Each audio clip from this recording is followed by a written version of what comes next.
So guys, gagawa ko ng soy sauce fried rice. So ito yung tirang kanin. Siguro mga isang mangkok lang to. Ayan. Yan. Tapos, kailangan natin ng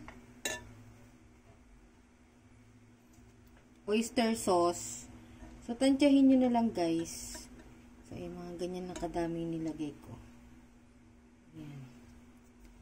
Oyster sauce and then soy sauce. Tansya-tansyahin lang.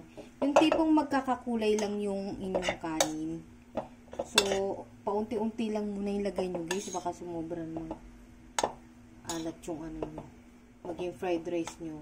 Basta tipong malalagyan lang ng kulay ng toyo yung kanin. Kasi nga, bilang soy sauce fried rice nga ito. So, yan. Tapos, pag feeling nyo kulang pa, pwede magdagdag pa ng onte. Onte lang. Yan. Tapos, kailangan din pala natin guys ng sugar. So, sa sugar, yung mga ganyan. Mga 3 pinch ng asukal. So, onti lang, hindi kailangan sobrang dami guys ha.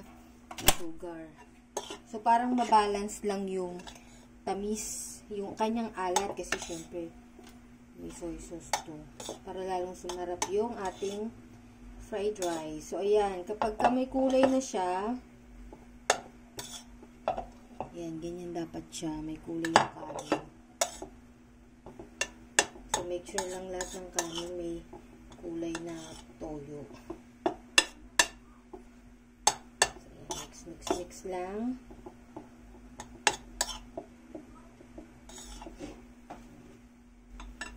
Itsura niya guys, oh. Ganyan. Guys, nagpapainit na ako dito ng mantika. Mag-scramble tayo ng itlog. So, ito lang yung halo ng ating fried rice, guys. So, ayan guys. Nilagay ko dito yung itlog. Tapos, naglagay ako ng salt. And then, binati ko siya. Ito yung egg. Ayan. Hindi kita kasi kulay aking pinaglagay ang kulay dilaw. So, ayan, nabati ko na yung egg. Then, salang na natin dito. Tapos, scrambled egg yan. Kaya, dudurug-durugin natin siya.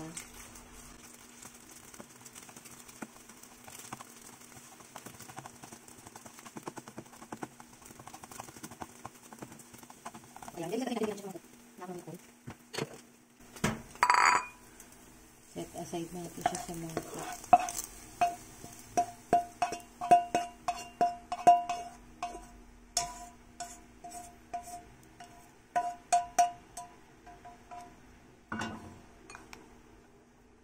Ayan. Tapos, next, maglalagay tayo ng onting mantika lang dito.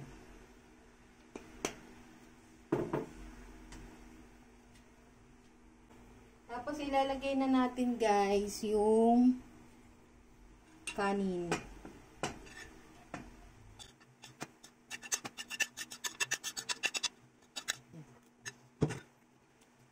Ayan. Biluksan natin. Hindi na pati pa siya. Lagyan lang ako ng mantika dyan. Maglalagay lang ako dito ng pepper.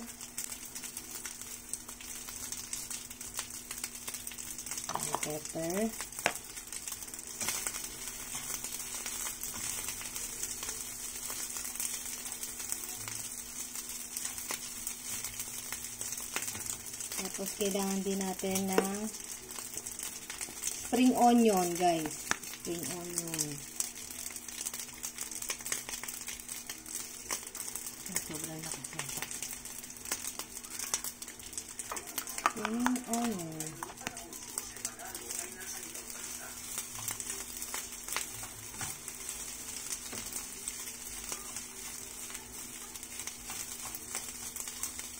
Tapos, tikman nyo guys kung sapat na yung alat niya guys.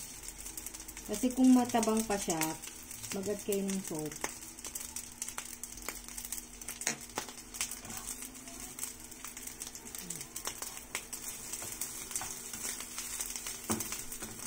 So, matabang siya, guys. So, maglalagay tayo ng salt.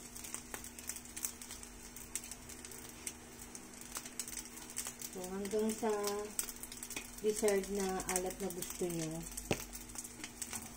Lahat ko na yung spring onion kasi baka mabulok na.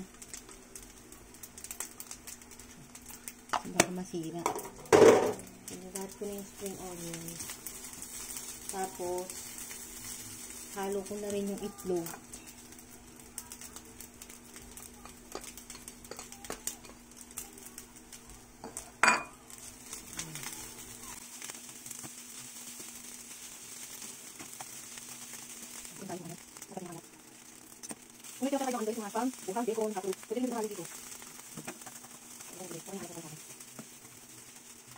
Nagdagdag pa ako ng onting asin, matabang pa pala siya.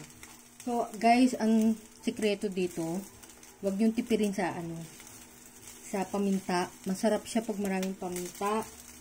Tapos, wag matabang kasi mas masarap siya yung may lasa talaga. Hindi nagdagan ko yung asin, sumarap. Hindi naman siya sobrang alat, guys. Yung sakto talaga, hindi matabang. Sarap. Gamitin yung paminta, guys, yung black pepper. Para mas masarap. Okay na yan.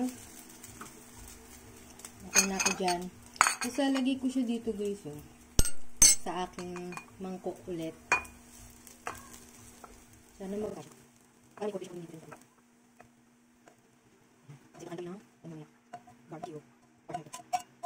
Yan. Tapos yung natin, i-press. Press natin siya maligyan. Actually, kahit wala ng ulam.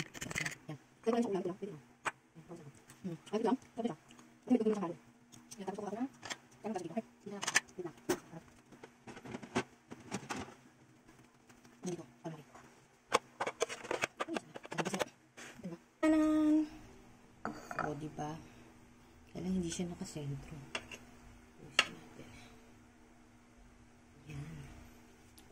Sarap. So, ayan na guys, ang finished product. Ang aking soy sauce fried rice.